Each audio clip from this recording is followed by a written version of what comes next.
My guy Dibbs. What's going on, man? Welcome to the How to Execute podcast. This is where I talk to people getting it done. So let's get right into it. You getting it done in real estate. Talk to me. I recently launched my financial services firm, Real Pathways.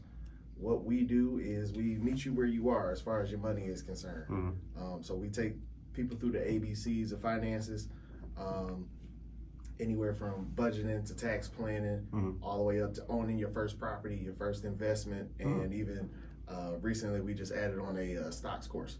Nice. Is this a certain like sector, or is this any and everybody? No, this is any and everybody. Okay. Like I said, we meet you where you are. So money is something that everybody in our country has to deal with. It's a broad enough topic to where, there are beginners, there are intermediates, there are experts, but that dollar spends the same everywhere you go. Interesting. Okay. What got you started in that? Like, how did you? I was actually, I did it for myself. I was my first client. Okay. Right. Like I explained to you earlier. Yeah, exactly. I was broke. Man. I was tired of going to work and bills would come out my account. Sometimes I had more bills than I had money. Mm-hmm. And, my account was being overdrawn and I would have to work more just to keep my head above water, just to get out of that hole. And that was really frustrating to me. So I got real tired of it. I started researching, reading all these blogs about I got real curious about how is it that rich people can go through life, get on the yacht, hop on a chartered plane, and it seems like they got all the time in the world. They not punching the clock to get where they want to be. And the first opportunity I had to meet somebody like that was when I was working as a janitor at a Jefferson North Assembly plant. I met Sergio Marchione. We had cleaned up the whole plant. Him and Obama came through. So we had cleaned up the whole plant. Look at that. Just being a janitor and what is this like? Good Dibbs hunting or something like that? Right. The janitor cleaning it up, and here comes Sergio and President Obama. It's like, and it wasn't even like a that's crazy. like that I got to meet him or anything, because they put us out the building. For sure. they for sure put us out the building. But no Negroes. It was just like I got to see him come in. He walked through the door, they opened the gates for him. And I'll tell you, this is one of the most unimpressive people that I've ever seen in my life. Like, my man's had on just a button-up shirt, a sweater vest, and some jeans. Oh, yeah. Real short. Dude was out of shape. So, I went straight to his Wikipedia page. We Googled everything back then. So I'm like, how do this man got $1 billion? How did this man amass enough money to buy all the companies that I work for?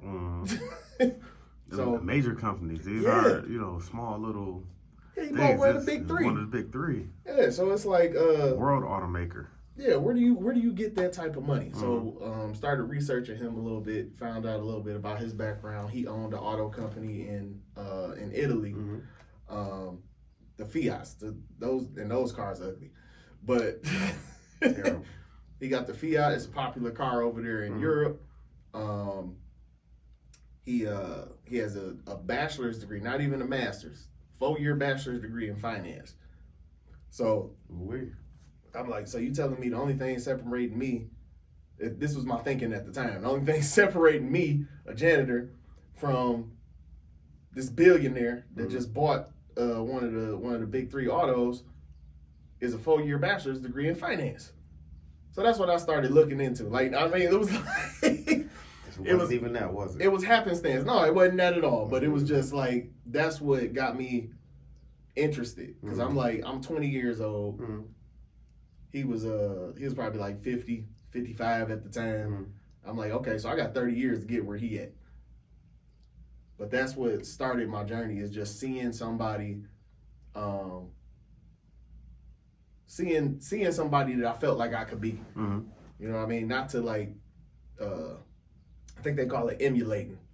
So just like not wanting to be him, but why can't I have what he got? Right, for sure. It's nothing different about us to where he can have that and I can't. And that was my mindset from that point on. Ooh, that's crucial. That's a good way to think, and that's a very good way to look at it. Because so often, especially for us, we look at it like, oh man, look at these people. I can never do that, or I get it. And it's just all this negativity, but that's not the case. And I hate to name celebrities, but these people wanted to accomplish their dreams, and they did it. No, but yeah, that's what we see. We see, we only see what we exposed to. I was introduced to a phrase a couple weeks ago. It was called wealth energy. And expanding your wealth energy is just exposing yourself to things that you want or things that you've seen other people have. I took my daughter out last weekend to look at houses in Birmingham. She wanted to go back this weekend. She like, yeah, we can have this. Absolutely. I'm like, yeah, after a little while. Absolutely. Yeah, we can have it. But you will never have it by working like 30, 40 years. No, for you somebody. can't. And that's the thing. Like, so. Only. Yeah. Only. Yeah. So it's like you gotta. It's called opportunity cost. So what does this opportunity cost me? If I want let's just say I want a $3 million house in Birmingham, I'm not gonna get that only working 40 hours at any job. They're not gonna pay me enough to afford that. You got to do something outside of that to add on to that. To get a $3 million house, you have to be earning at least $1 million a year just to qualify for it. So, can I earn? How much would I have to be making hourly to earn $1.2 million? That's not even a fathomable number, right? Not at all. So, what is it that can I do? What are these people doing? Because it's people buying them. Absolutely. So what are they doing? What jobs do they have? Or what do they do for work? Or what do they do to earn money so that they can afford these things? And when I started researching stuff like that, finding out that these people was CEOs, finding out that they was full-time investors, or like it was surprising how few of them like, because we always think, like, we always talk about generational wealth, right? They got money passed down. That's long money. No, it's not a lot of people that get stuff from the generation before. I saw a quote, I think it was like 88% of today's millionaires are self-made. Yeah. Like, there was no, like you said, long money. I can't remember where I saw that either, but I think I saw that same stat. It wasn't... this wasn't like slave money or oil money. No. This was, I came up with this company 25, 30 years ago, 40 years ago, whatever. Now I'm rich, rich as hell from it. I didn't get this from my granddad, my great granddad. I've seen it done too. So like I know millionaires personally. And I've seen people amass it in a considerably short amount of time. I graduated high school, coming up on 20 years ago. And I've seen some of my classmates touch $1 million. Cash. I've seen people that I work with in the real estate industry within the span of a decade go from only having $1,000 in their account to now they buying apartment buildings with a cash balance of $1 million or more. So it's like once I see that it can be done, the vision it's like, okay, I can get that. For sure. It's there. It's out there for me. For sure. A big inspiration to me was Junior Bridgman. He was a brother. He played in the NBA. I know that, gave him money, but still he had an idea to not go broke like so many sports players do. Now he owns over 400 Wendy's franchises. Nice. And a few other, fast food franchises, but you don't really hear about him. He's one of the richest black men in the world.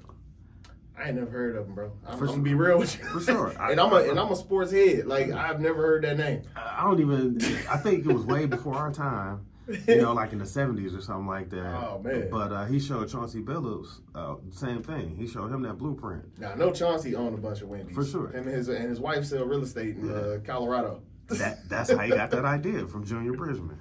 Junior Bridgman's daughter also runs Ebony because Junior Bridgman owns it. Wow.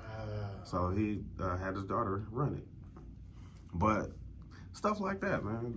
It's a lot of inspiration, and we don't have to just look at my favorite rapper Jay-Z and Beyonce and love all these people, but there are other people also making it, not on the camera, pretty much. I got a list in my phone of black billionaires. Mm-hmm. I keep, Robert F. Smith in there, Oprah, Jay-Z's on the list.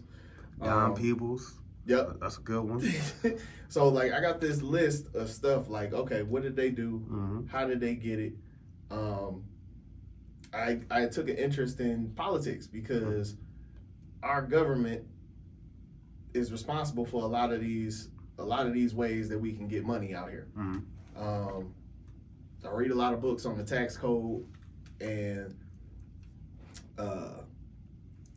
what I've learned from there is like the government will help you get rich For sure. if you follow the rules. Mm-hmm. They I hear a lot- incentivize you to have a business. And it's not a loophole, as some people may state, but go on, please. And that's what I'm saying. Like people describe loophole. What I've found is when people say, "Oh, that's a loophole," what they really saying to me is they didn't read that. They don't know what you're talking about, Mm-hmm. and You heard it from somewhere else. yeah, it's not a loophole if it's written down. Mm-hmm. This was the guideline they gave us. Mm-hmm. They got exit clauses. They got like these documents are drafted. They're designed for most scenarios, and it's up to interpretation. Same with the UAW contract. Absolutely. It can be interpreted in so many different ways, and they put all these scenarios out there, like what could happen and what's the solution if this does happen. Mm-hmm. So all you gotta do is read that document. The tax code is like 800 pages. Mm-hmm. 20 of them tell you how to pay taxes. The rest of them is how not to pay. I got the book in my little library. It's paying taxes. They say it right on the IRS website. Paying taxes is voluntary. Mm-hmm. Filing them is voluntary. But should you choose not to file, we will file them for you. Talking about the government. We'll come get you too. Yeah. So it's not. I hear all these. You hear TikToks and stuff. That's like, oh no, you a sovereign citizen. You ain't got to pay taxes. Taxation is theft. Yeah. And I'm like, that's all BS. That's what's gonna get you caught up. Mm-hmm. 9 times out of 10, if you're making less than a certain amount, you're not responsible for taxes anyway, which I think a lot of them people are. They just fall in a tax bracket where they don't have a tax responsibility. Mm-hmm. So, that stuff, all that Moore and sovereign citizen stuff, you need like military to back that up. You're not, you over on the west side or something like that. The north end or something. You don't have no military to back your supposed country up that you got going. And that's the thing. Like it's a little weird to me. And this is just my opinion. I haven't researched their beliefs enough, but just from what I hear, it just seems a little odd to me that you would stay in a country that you don't want to abide by the laws and regulations of that country. Mm-hmm. That's just that's a conundrum for me. Like that seems like those ideals would clash. I understand not paying the taxes and not want to be pulled over and all that kind of stuff, but like everything else it sounds like rubbish. Well, I mean, if you follow but that's the silliness. thing. If you follow the rules, you really don't have to pay taxes because you've already made your contribution to society. Mm-hmm. If you contribute, you ain't gotta pay taxes. People don't understand that. That's People don't understand that part. Do your part. It ain't always got to be money. It's like my son's on the football team where if you don't have the time to volunteer, you just pay your donation. You donate to the team and be like, okay, this is I don't have the time, so here's some money to do whatever y'all need to do. Mm. That's how I feel about taxes. If I'm not going to work to contribute to provide housing or educate the next generation, invent something, get some patents that helps America out. If I'm not going to do any of those things that help advance the economy, which we get tax breaks for, then I got to pay. If I'm not donating to charitable organizations, that money got to go to the government for me being here. for me and my family taking up resources. So it's a trade-off. And once you flip your mindset about that, you start looking for ways. I saw an Instagram post. This lady was telling people, yeah, just go get you a G-Wagon and it's free. And I'm like, no, you still had to buy it. And a lot of people, you got to buy it first, and you get a tax deduction for using it for your business to provide resources for other people. But if you don't have a business and you're not providing resources, and then you try and claim that deduction, that's fraud. Not gonna work. That's fraud, and you just wasted $100,000 on a truck. So some of those things I see, I know everybody thinks like, a lot of these things are a scam, but some of it I think is meant to make you aware of it so you can do further information. Don't just take it like you can get a free G-Wagon. You're like, all right, it's on now. That's what people hear. I get a free G-Wagon. But the best cons have a little grain of truth in them to make them. That's true. Snake oil salesman. Yeah. But it's just like, I don't know what that motivation is to want all the expensive things without doing the work to get them. I think people look at the entertainment business and you don't see all the behind the scenes stuff. You didn't see unless you're watching it on Netflix, you didn't see Beyonce practicing for 8 hours to get, like the Coachella performers. You didn't see Serena Williams and her, 5 hours of practice. You didn't see Kobe and his, waking up at 6 a.m. to get a 1,000 shots in or whatever the case may be. Or Johnny Cochran, to take it back. You didn't see him up going over these cases and, losing sleep over these cases. So it's just like you see him winning. Now he's in the Maserati, or now he's got this big ass house, and it's just like, well, where's mine? All he does is this. Like, no, that's not it. There's a whole lot more to it, but we only see that surface part. We see the penthouse. We didn't see the construction of this 100-story building or whatever. Exactly. Like where I take my real estate clients, it's a 10-year process. Not because it takes that long, but because if we want to do it a certain way without leveraging all our cash, that's how long we got to wait. FHA loans, you can get them every time you renew, but it takes at least a year for you to have enough equity in your house to flip over to a conventional so you can use that FHA loan again. So I have a 10-year process where somebody buys their first house. They use the equity from that house to then buy a rental property, either a duplex or another single family. They take the profits from their rental property and then they buy 2 more doors. So now by year 5, you got your primary residence, you've got a single family rental, and now you have either a duplex or a 4-unit. So somewhere between 1 and 5 doors is paying for your primary residence. See, you know what this is getting into? What? That's how people get those videos of like, man, it's that easy. And you're not having all the information from it, you know what I mean? But because that makes it sound very easy. Well, so that's the thing. It's simple. It's not easy. If I say, you want to own an apartment building, if I simplify it and say all you gotta do is buy it, I want to make $100,000 a year. Okay, buy an apartment building. Right. That's simple. I gave you the steps. That's buy an apartment building, charge everybody rent. There you go. Now off with you. Yeah. But if breaking it down, Like that's how you do it. You get your income from working your 40 hours or odd jobs, what have you. Like I'm on commission, so I have a budgeting system that takes a portion of my commission and invests it. Mm-hmm. I know that I won't have to do that for long because once I get that once that money is invested, I'm gonna start to see the returns on it. Mm-hmm. Like, so I probably know.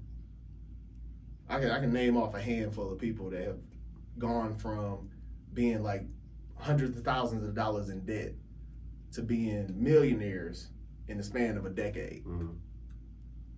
And that's through real estate investing, that's through stock market, that's through learning a skill that they can charge for. Mm-hmm. In addition to, working jobs. I compare. I'm not rich, but I've studied, rich people like you have, and I've studied like the moves, and it really makes me think about what Jay-Z said about, follow me, young, and follow my moves. Mm-hmm. I'm not a role model. Like follow the moves. I was talking to a guy about that one time. He was like, "Well, I can't sell crack." And I'm like, nobody said anything about selling crack. You know what I mean? Like we didn't say anything about being illegal, but take your money that you make from whatever it is, selling crack, working 40 hours, washing cars, or working at the plant or whatever, put that into something that'll make more money, which will in turn, take the money that you make, put that into something that'll make more money, take that money, put it back into it, take that money, now put it into something else. Yeah. And get money, you buy assets. Yeah. If you read Rich Dad Poor Dad, he break it down real simple. Mm-hmm. Assets are things that make you money. Yep. Liabilities are things that take money away from you. No matter what it is. No matter what it is. So if you got a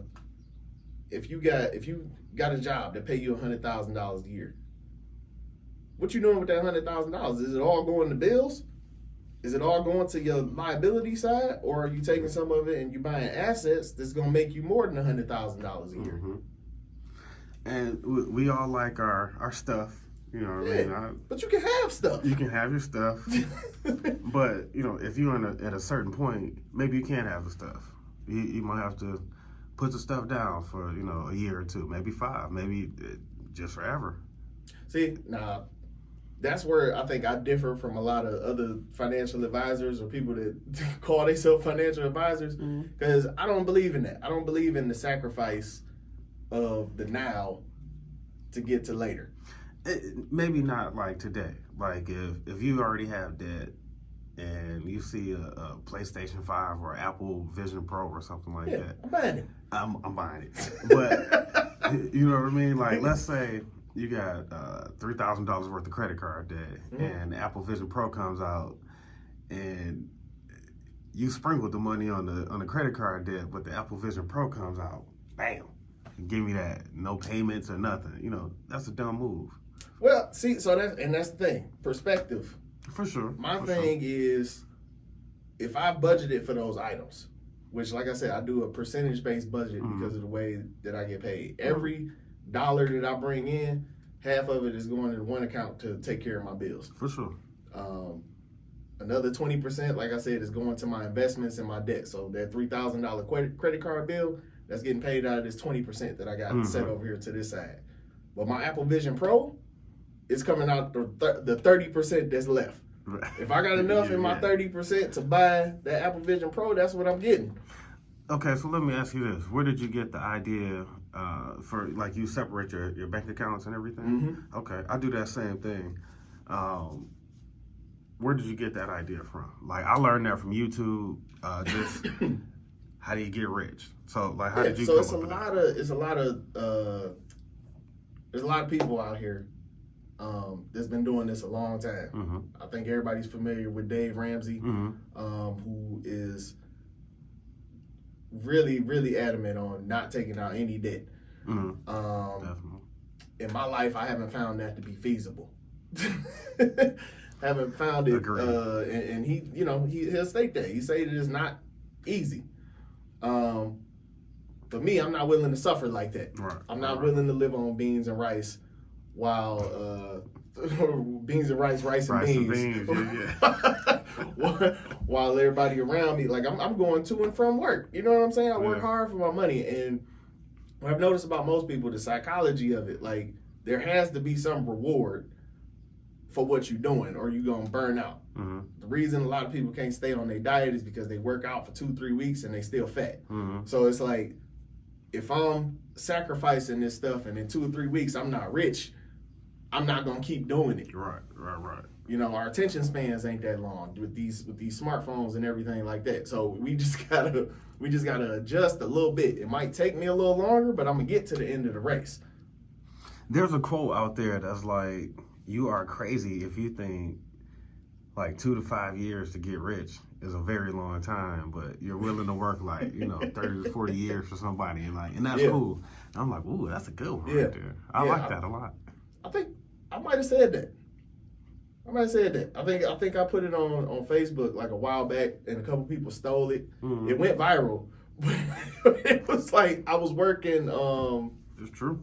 I was working at I was still a janitor back then, and like I said, I had just met Sergio, and it was like damn, like he bought this company. It took like 4 years to close the deal, but it was just like, it's crazy to me to think that people can work 30 years just to get to retirement, but 3 to 5 years working for yourself or working for your own business. No, that's risky. That's too much. Yep. Like in that I couldn't make sense of that. Mm-hmm. This is safe. They can fire me tomorrow.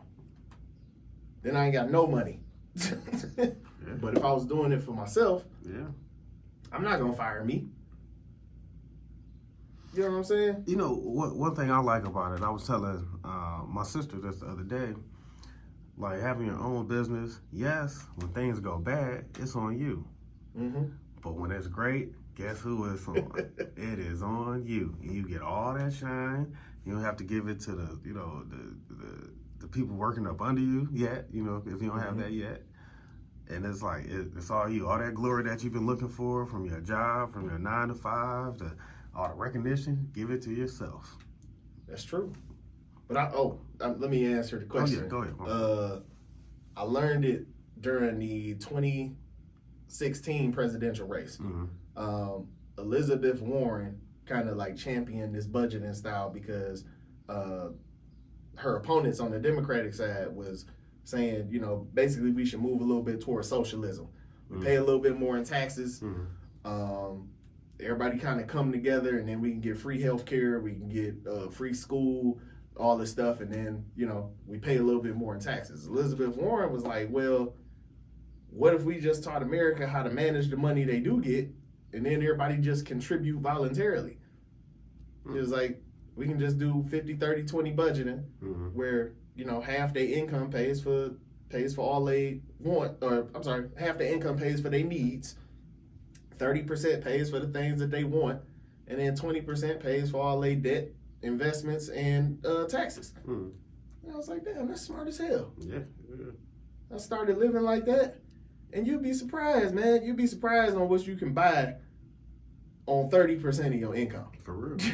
That also shows you that, in the case you get rich, how much you really need to live off of. Exactly. And so you don't need to live off that 12 million you won from whatever. You can live off like 60,000 or something like that. And that's how I came up with my retirement number.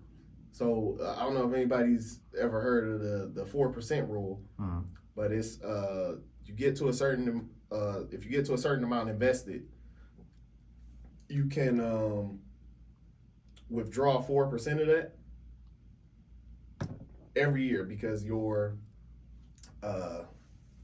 it's up to 10% now, but let's say you invest $2.8 million in the S&P 500. Mm-hmm.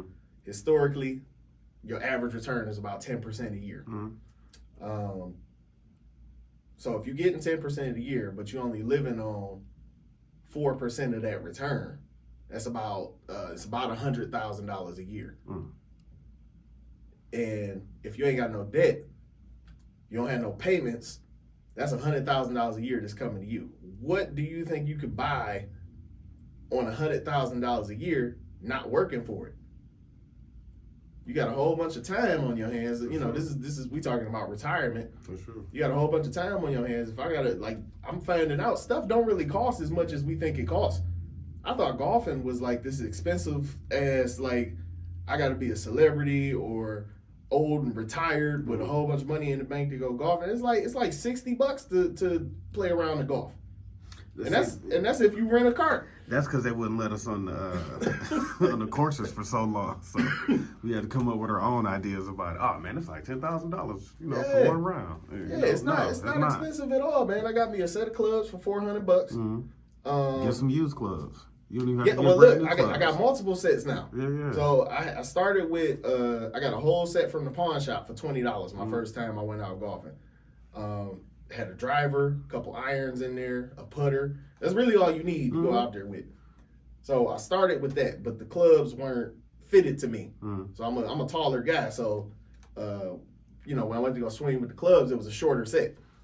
But it at least got me out there to experience it. I'm talking about that wealth energy, exposing yourself to things. Exposing yourself to things that you want to do or want to have. So went out on the golf course. It was like $30 to get in. It was like, do you want to rent a cart? I was like, well, how much is the cart rental? I'm thinking you're gonna be like $200 for the day. My man said $35. $35 to rent the cart and you drive around. Why not? Lady come out there, bring you beers. Beers it's like going to the club. Beers like $6, but it's a tall can. And I'm like, oh, I went golfing for the day. It only cost me $100. Got me a little hookah cup out there, sitting it in the cup holder. Like just the whole experience of that was like, I want to do this more. For sure. How can I afford to do this more? For sure. And it don't always got to be like, it might be that I need to work some overtime so I can go golfing once a month. It might be I need to make some t-shirts and I can take the profit from these t-shirts and go golfing once a month. But once you figure out what that thing is and how you can afford it, your mind starts to flip to, well, how can I afford that yacht? What do I got to do to get this $3 million house in Birmingham? So that brings me back to Real Pathways. Yeah. Is that how you came up with the name? That is exactly how I came up with the name. What is your pathway to wealth? Okay. Hey, that's dope, and it's man. different for everybody. For sure. It's different for everybody. I call this a puzzle that you're putting together for yourself. And this isn't like the family puzzle. This isn't the boyfriend, girlfriend, the husband, wife puzzle. This is Sean's puzzle. This is, Dibbs' puzzle. And I created the little pieces, the shapes and all that, the picture on there, the box, the whole thing. Like, I'm putting this together for me. The government can't take this, can't take this from me. Oh, no, I get you. It's your vision. It's my vision. You know what I mean? That's what I mean. They can't, legally, yes, but, you can't take my damn vision. But so that's what I mean. I call this a puzzle you put together for yourself. And you saying this, like your pathway. Like, absolutely, this is what you see. So let me ask you this. How old is your son? He's 8. He's 8. Yep. What are you showing him as far as the things that you've learned? So now you don't have to, you don't have to grow up like I did. So you can, go from here. So from a young age, probably about 2 years ago, I introduced them to a concept, just like you earn money. So anytime he asked me for something, he want a Spider-Man game, a PlayStation, I'm like, well, I just asked him flat out, how much money you got? And he's like, I don't have any. So I'm like, okay, well, how do you get some? And now his response is, okay, I got to earn it. So now the questions have changed. Now it's not, can I have this, where he's expecting to get something extra. He comes to me with the question of, is this something I can do so I can get some money so I can buy this, so I can buy V-Bucks. So last week, he asked if it was something he could do. He tried to wash my work uniforms. He was like, "Can I wash this for $2?" He always start with something high. We ended on $2, but he was like, at first it was $80. He's still trying to get the concepts of how much stuff costs. Yeah. But he was like, "Okay, I want this game. The game is $80. Can I wash this uniform for $80?" And I'm like, "No, that's not a fair trade." So I was like, "I'll give you $2 for putting it in the washer and $2 for putting it in the dryer." Right. So he washed it. He ain't never put it in the dryer.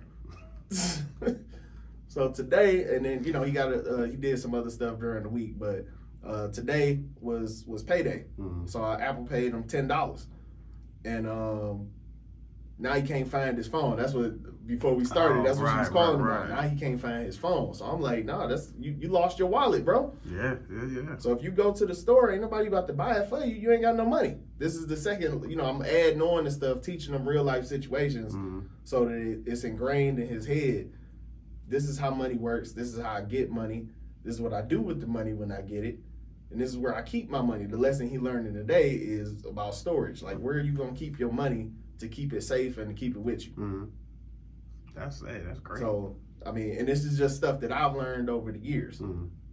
Like I said, coming from being dead broke with negative bank accounts, I knew that I didn't want that to happen again. So what do I need to do to keep my accounts from going negative and always having a cash flow coming in, a positive cash flow?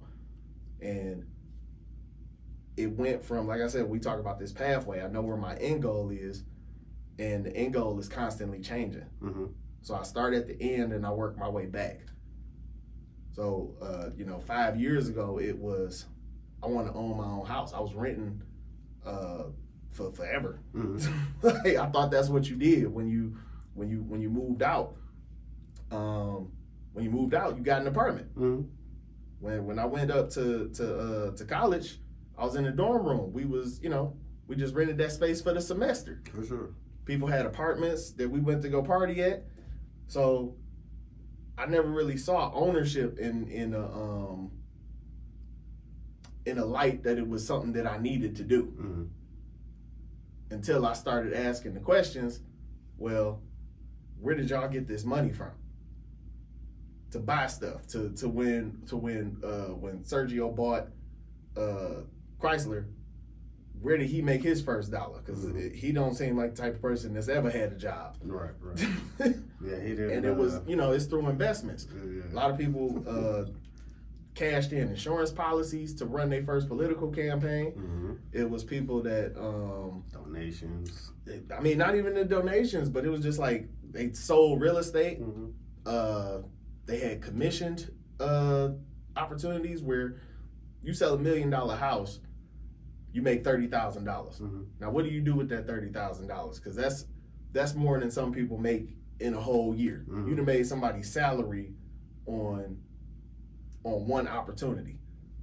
I made $30,000 in 2012. So that's exactly what I'm saying. Understand. Coming from McDonald's, where I was making $23,000 a year, I'm like, I can do that in one sale with 3 months of work.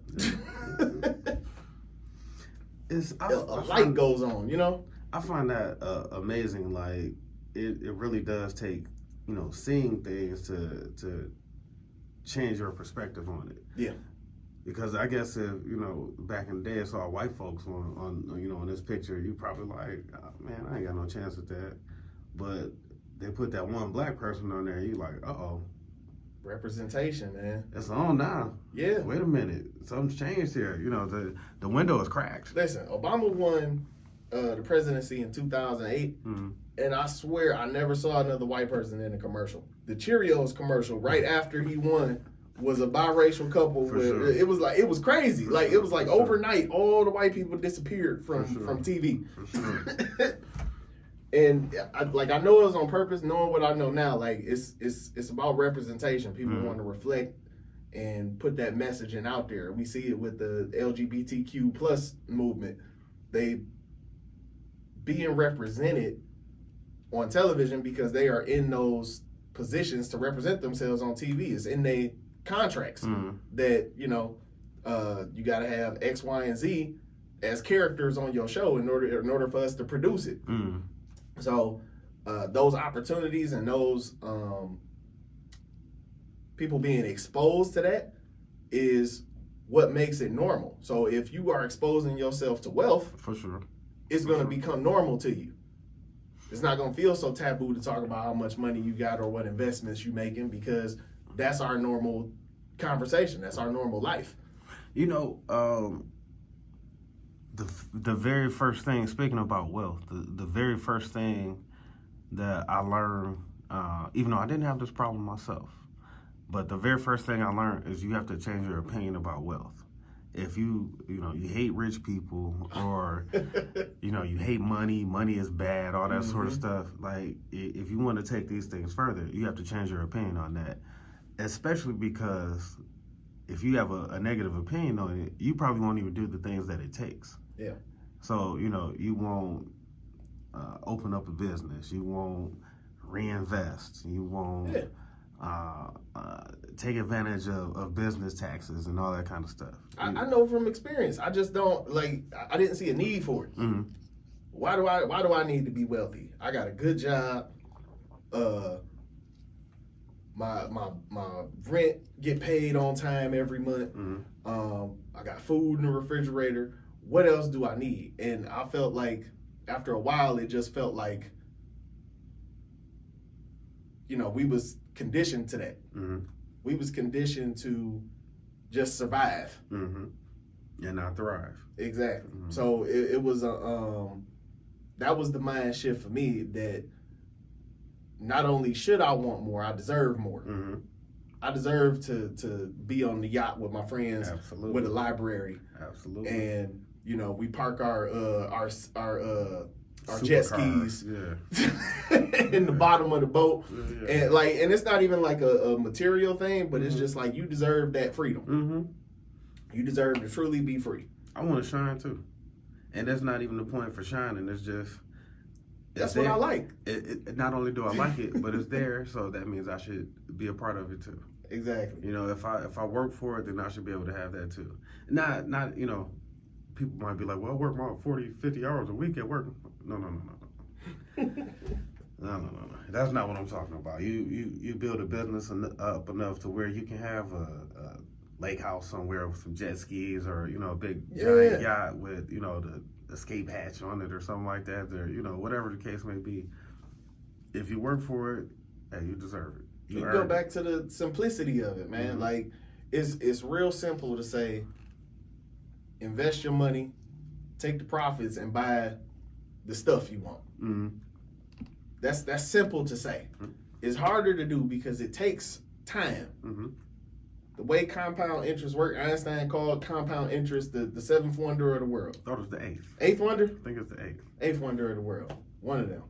It's the math that goes into compound interest. We saw it firsthand through the pandemic. Mm-hmm. When we saw the stock market crash 30%, Mm-hmm. and prices was below what they had been in decades. Mm-hmm. Then we saw it rise to higher than it had ever been in the history of stocks within 2 years. That was within 2 years, bro. I'm glad you brought up compound interest, because it's such a great thing when it's working for you. Mm-hmm. But it's so bad when it's working against you, boy.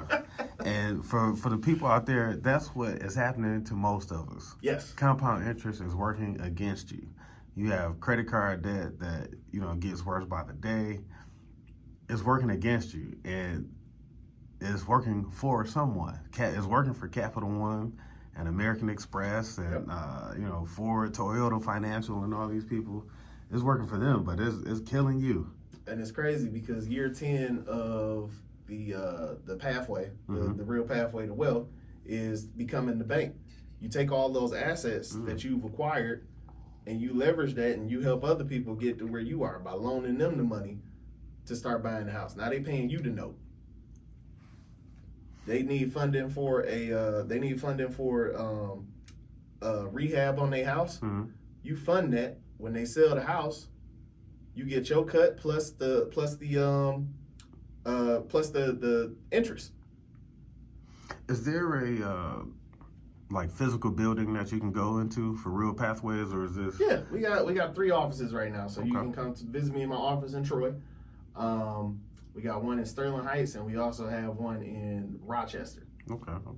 So Do you offer any courses or? yeah, so right now I'm doing one-on-one coaching. Okay. I don't know how long that's going to be available during, just due to demand. Mm-hmm. But if you go to dibbstherealtor.com, you take a 8 to 10 minute assessment about where you are right now. Mm-hmm. Then you schedule some time. We talk about what your goals are, what you plan, and then we create a path on how to get there throughout the year. So $50 a month. First session is free, but it's $50 a month to get access to the app. You update all your financials. I'm not seeing any transactions or anything, just totals. It gives me a number, and then I can tell you what a healthy score looks like. So once we get to what your healthy score looks like, now you have a goal. Now you have a goal to reach that savings, get that savings term up. Now you have a goal to get that real estate term up, and the terms tell you how long you can survive without working a job. My whole thing is working a job or a 9 to 5 should be optional. You shouldn't have to do anything. The whole point of having all this money is so that you don't have to be in a specific place at a specific time doing something that you don't want to be doing. You know what? It's slightly like prostitution. Really? You are selling your body. There's no, sex going on, but you're selling your body for money. You work at McDonald's, you work at the plant, you are selling your body for money. And, people are like, well, it's my time. Yes, it's your time and your body. You're working at the plant for 8 to 12 hours out the day. That's your body. Well, I mean, so I look at it like freelancers, right? They sell their skills. They still trading their time for money. For sure. And my thing is, whatever you're doing, you got to find a way to reverse that. Warren Buffett said, if you don't find a way to make money while you sleep, you're going to die working. Absolutely. And that hit home for me because I was like, I came home dog-ass tired from work one day. I was working in chassis in the plant. I remember my sister-in-law picked me up. She said she didn't even recognize me. I went in, I don't know why I was wearing a white t-shirt that day, but I went in, I'm putting in wire harnesses on the frames, and I came back out. She was like, you look homeless. And I was like, oh man, how I got a job and I look homeless? That's not that's not the image I wanted for myself. Somebody posted, I saw somebody posted, not to talk bad about the plant, but if it's other people noticing, they said, nobody looks sadder than the people crossing Mound to go into the plant. I'm like, damn, people on the street driving in their cars is seeing the depression. And I'm not saying that that's not a good job. You know what I'm saying? No, but I know it's I know it's a lot of people that don't want to be there. Yeah. That's what I'm getting at with that. Yeah, for sure. There's a lot of people that's working there because they have to and not because they want to. And that's what I want to change with Real Pathways, because I saw generations before me work jobs that they hated, not just in the plant, just jobs in general that they hated because they didn't know how to get out of the situation they was in. Who's a very big inspiration to me is Barry Gordy. Barry Gordy worked at, I don't know which one of them GM plants he worked at, but he turned that into Motown. Right. And so, when I think about plant workers, I don't think about that 35, 40 year on the line and, you can't walk after so long. I think about Barry Gordy. That's amazing to me. That man, discovered Michael Jackson. And, it was an opportunity. It was an opportunity, but he worked at the plant. I had a TL when I first started in there. I got bumped to B shift. They put me on his team, and not that I was complaining about the job or anything, but I was missing a lot of stuff because I just wasn't focused on doing work. I'm trying to put my headphones in. I'm trying to zone out so that I can make it through these 10 hours. And he pulled me to the side. He was like, "Hey man, you missing a lot of shit. They gonna put you out of here." I'm like, "Man, I don't care. I don't care, man. I'm gonna leave, man. I'm just passing through." So he like, "No, man." He was like, "Look," he was like, "This is a business, man." He was like, "They giving you $50,000 a year. This is a $50,000 a year business that they giving you. What you gonna do with that money?" That's a lot. I mean, and this was back in like 2015. So 50,000 stretched a lot longer than it do now. For sure. But he was right. He was like, "This is $50,000 a year that they just handing you just to show up, and match these colors up." Yeah. Yeah, screw this in and bolt this down. Yeah, absolutely. Yeah, so it put a little bit of perspective on what I was doing. So that's why I'm like, when I was going in there, it was like, okay, they paying me. They paying me. And once I switched my mind to they paying me to do this, it didn't matter what job I was on after that. I would say, if you think like I'm just passing through, that's even better. That's even more of a reason to just do what you got to do to get on out. Yep, but I didn't have any pride in my work. For sure. And that was an issue. For sure. I was about to ruin my opportunity because I was impatient. I was like, I'm like, okay, this is temporary anyway, but thinking that, okay, this is temporary, put me into a mind state where I didn't care. And that was about to jeopardize my opportunity. Yeah, I'm temporary, but I still need the money. You know what I mean? I'm not in a position to where I was only making $16 back then, but it was just like I wasn't in a position to be like, "Oh damn, this job, I can go find another one," because the economy wasn't where it was today. It wasn't 200,000 jobs being created every month back then. Speak on that for me. I cannot stand those people. And I don't want to speak negatively on here about not liking people, but I do not like the people who, you work with at a job. Man, I don't need this job.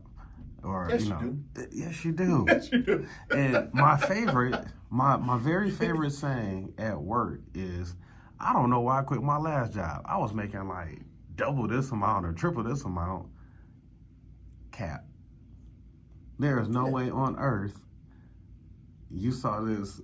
You gave up some $3,000 a week job for this, $500 a week job. No way on earth.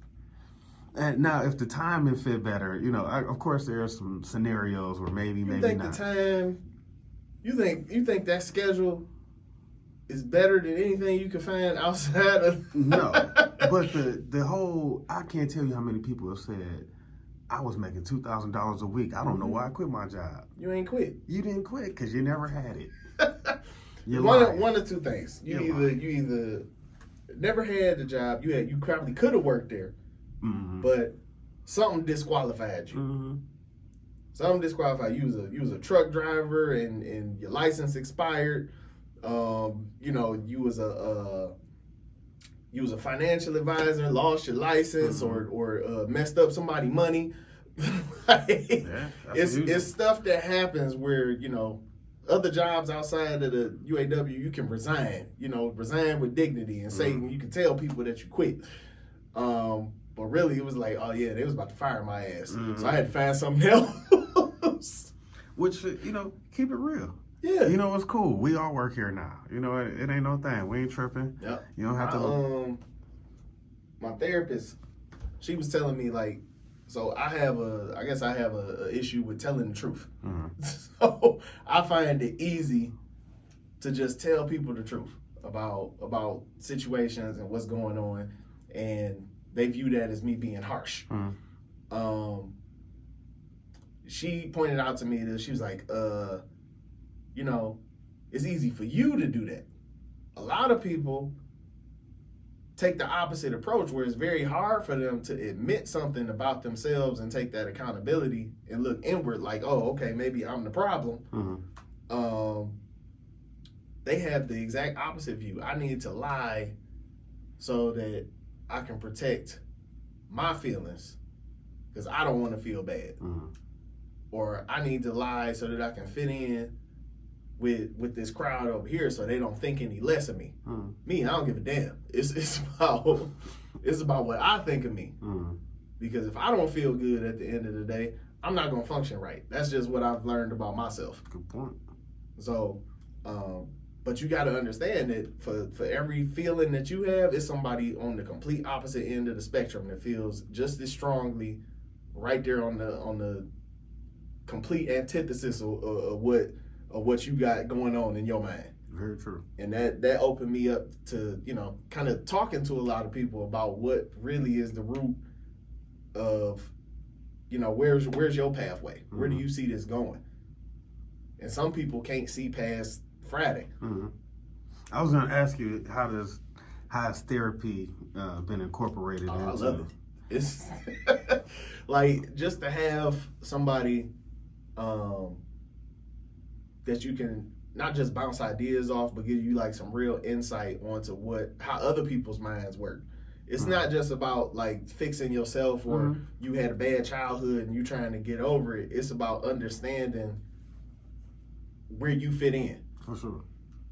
Like, so I have a certain role that I play in my life, my family's life, and the people around me. Mm. And to better understand them, I talk to a professional about what's going through their mind when I say this to them. Mm-hmm. And she gives me that honest feedback. Well, maybe they took it like this because this is how these type of people think. Mm-hmm. And the light goes off. It's like, oh, damn, okay. I didn't think about it like that. Maybe I should rephrase or take a step back and, because I had it real bad. I didn't like to repeat myself. So if I tell you something one time, Right. if I tell you something, I give you some advice, and then you come back to me with the same problem, it was at a point where I'd be like, I'm not talking to you no more. Because I told you what to do. You didn't do it. Why would I waste breath? Absolutely. And I had to take a step back and realize, like, some people might need to hear it sometimes. I got some people in my life where you got to tell them something 7 times just to get their attention. And then they start to receive the information. So therapy has helped me a lot with my patience. It's helped me with goal setting. It's helped me in my relationships. It's really good. I recommend, take at least 6 sessions.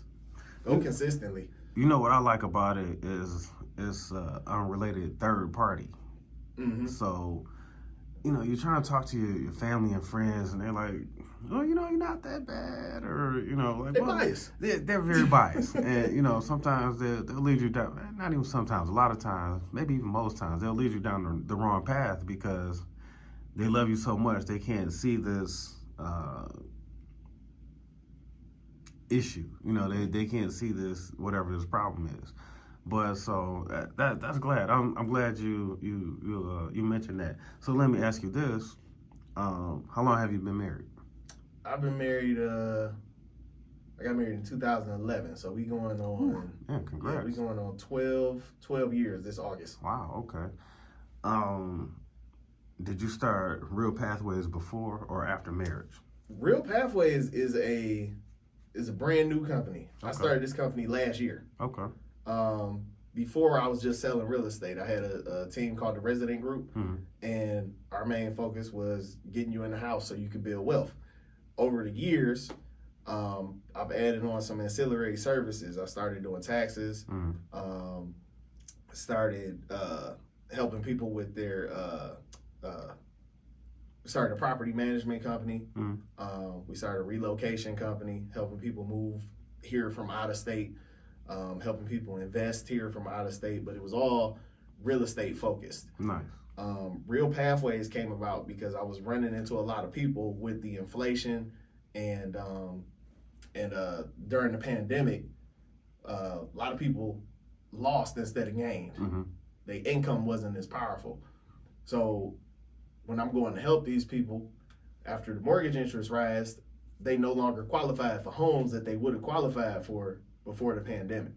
So I was like, how do I get these people that's working 40, 50 hours a week to qualify for these houses? One was making sure they was claiming all their money on their on their tax returns, not writing stuff off fictitiously just to get a return. So once I flipped their mindset on why you pay taxes, and we had that conversation For sure. so that you can get things, so that you can move ahead. The next issue we ran into was, how do we get to the down payment? A lot of people call me and they like, hey, do you have any first-time home buyer programs? I'm a first-time home buyer. And I'm like, okay, yeah, you're a first-time home buyer, but you make $125,000 a year. You're probably not going to qualify for this program. What's the real barrier here? Is because they didn't have a down payment. So now I got to figure out why you make $125,000 a year and you don't have anything set to the side. No investments, no savings account. And 9 times out of 10 is because you didn't have a budget.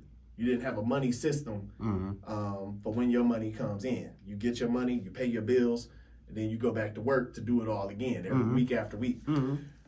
So when I started noticing the problems, I started coming up with solutions to solve them.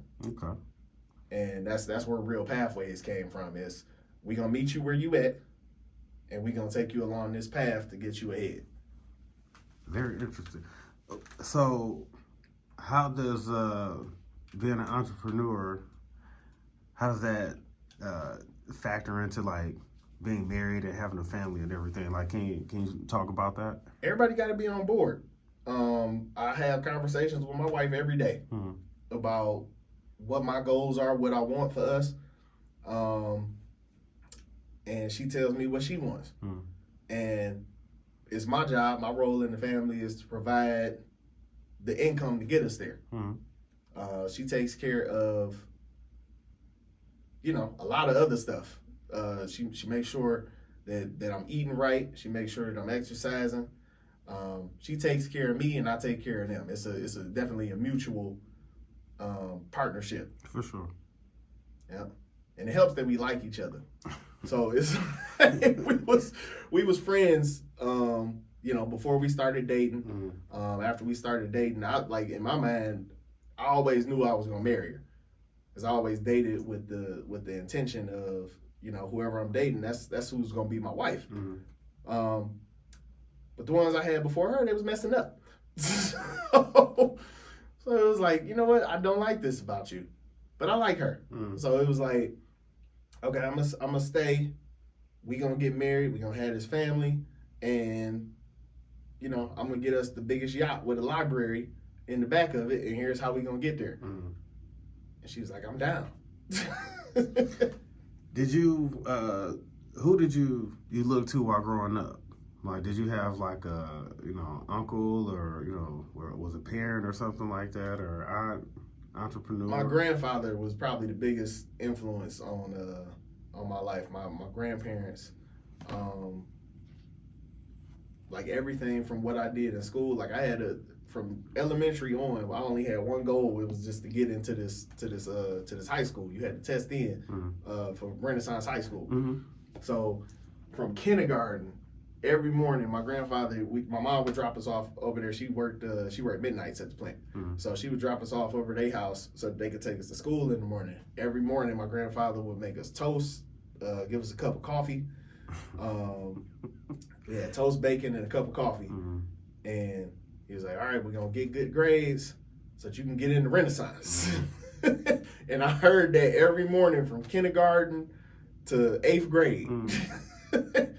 Shout out Renaissance. Yeah. My niece graduated from there. Oh, congratulations, For man. sure, Phoenix for sure. tough. Oh, yeah. So, 8th grade came.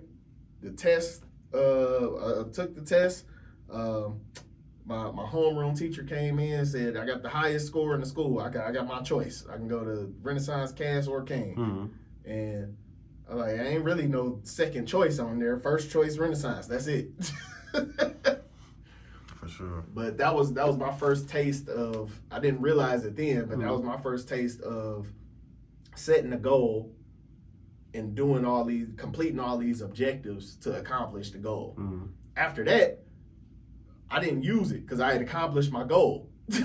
So it was like, I didn't have any aspirations other than the things that he had told me to do. until after I got out of college. Hmm. And I only went for a semester, so it was. What was your first like deal like? Like were you My deal on what? like real estate? My first real estate deal was a shit show. What happened? Talk about It. So I didn't know what I was doing. it. I was in an office, and they had been telling me to quit my job for like months. They was like, "You're not gonna have time to work there and do real estate. You gotta make a choice." So I'm like, whatever, y'all. I'm making good money. I'm making $500 a week. I'm like, this is good money. Mm-hmm. I'm not quitting $500 a week to come cold call all day. So it was like you got to get in here. So I met I'm actually going to lunch with this lady next week. I saw a YouTube video of how to sell HUD homes online. Mm-hmm. And Zillow had a service. They ended up buying this company, but there was a service where you could market rentals from Zillow on this other website. It sent it out to Craigslist, sent it out to it was like, I forget what you call them, but it was like a distribution service for real estate listings. So I took listings from the HUD website, put it into this service, and it would shoot it out with all my information. And people would call me back and be like, "Hey, I saw your listing on Craigslist. Is it still available?" And I would go show houses after I got off work from those leads. I got this one particular lead. This lady was looking for, she was just looking for to rent her first apartment. So she came in. We got her the apartment. It was a crazy deal too. Sterling Heights. It was like $700 a month for a 1-bedroom, just a 1-bedroom apartment. Crazy deal back then, because rent was like, for something that she was renting, it would have been like $950. So we got this ridiculously cheap apartment, and she was in there. 6 months later, she called me back. She was like, "I think I'm ready to buy a house." Now at this time, I'm still working in the plant. So I'm like, after work, I'm like, okay, I can do these leases, make $500 a week at the plant, and then make another $500 on these leases when I'm doing them. I wasn't even thinking about selling houses. So she called me and was like, "I want to buy a house." I'm thinking in my head, I don't know how to do that. And I'm like, all right, let's go. So she got her pre-approval and everything. I had a friend that was a mortgage broker. He got her pre-approved. We started looking at houses, found her one, got it negotiated actually for under the asking price. It was a $100,000 house.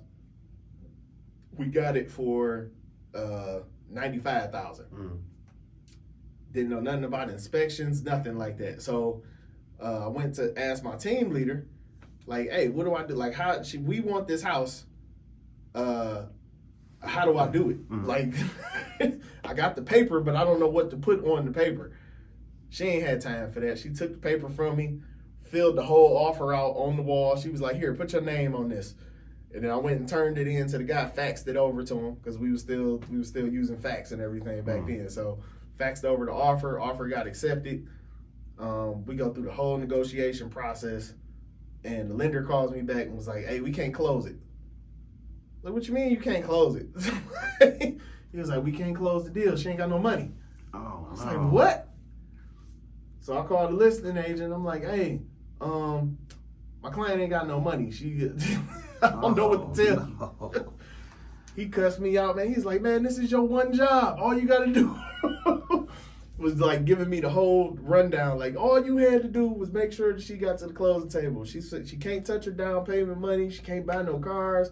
This was my real estate lesson to show me how important the money was.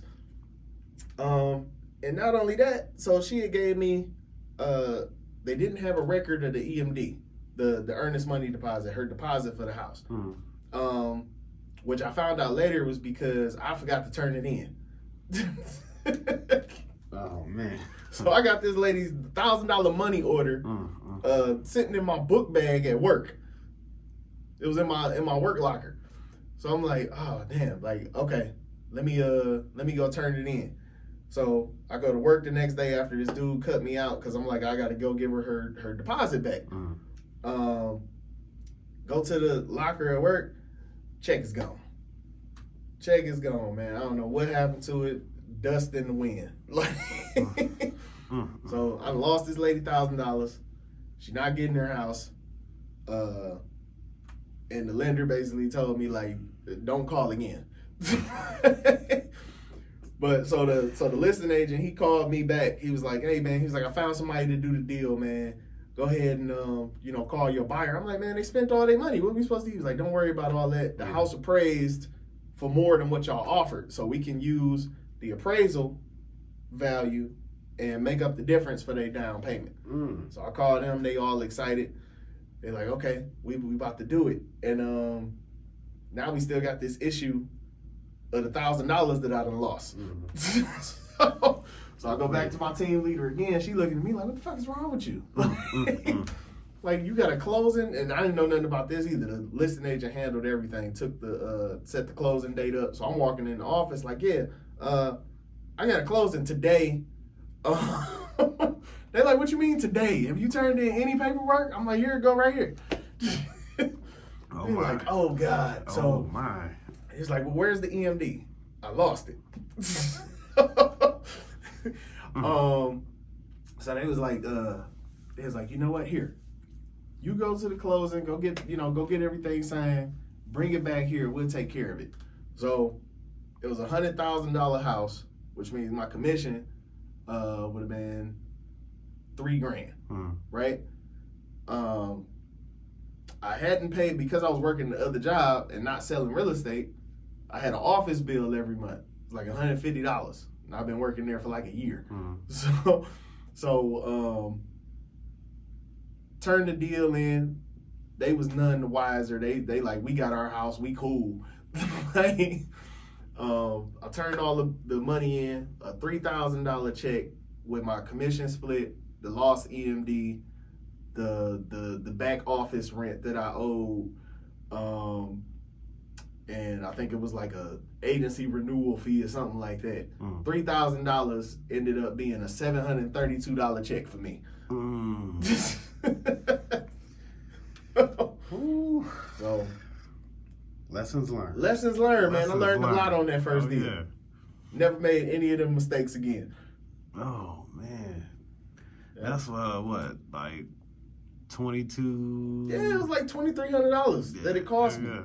That it cost me, but I saw that initial check because when you go to the title company to close, they hand you a packet and they give you the check to take back to your office. So I see the whole check. It was for like $3,200 because we got there's a compliance fee to keep your documents and your records and stuff that the office charges. So the whole check was like for $3,250 or something like that. And I'm like, damn, this is what I make in a month. For real. I was like, this is what I make all month at work. I was like, this is why they've been telling me to quit my job. But I ain't get to see all of it. Right. But that motivated the hell out of me. I was like, okay, let me start selling some houses. So, the next year, or like actually for the next 6 months, I'm out here. I'm cold calling like a mud now. Got my first listing. It was a $240,000 house from somebody that was selling it for sale by owner. We ended up getting that one sold. And I told my broker, I was like, hey man, I'm gonna need some more money. He was like, well, you're gonna have to sell a whole lot more houses. Me being impatient, I was like, I'm leaving. I brought a couple agents in from other brokerages, and the broker I was at, we supposed to get like a profit share. So what I found out was the people that I was sending, they was putting them under their profit share tree, and I wasn't getting credit for them. Oh, man. So I was like, nah. I was like, y'all gonna have to up my commission split to make up for what y'all did. They wasn't willing to do that. So I ended up leaving, going to a little boutique brokerage with a higher commission split. Now it take longer to pay off, but you get more of your money up front. So I worked there for about 2 years. I actually ended up quitting the plant for them 2 years that I was at the other place because I was making so much more money. Oh wow. Okay. Yep, I ended up selling on average probably about $5 million per year. Damn. Yep. So it was about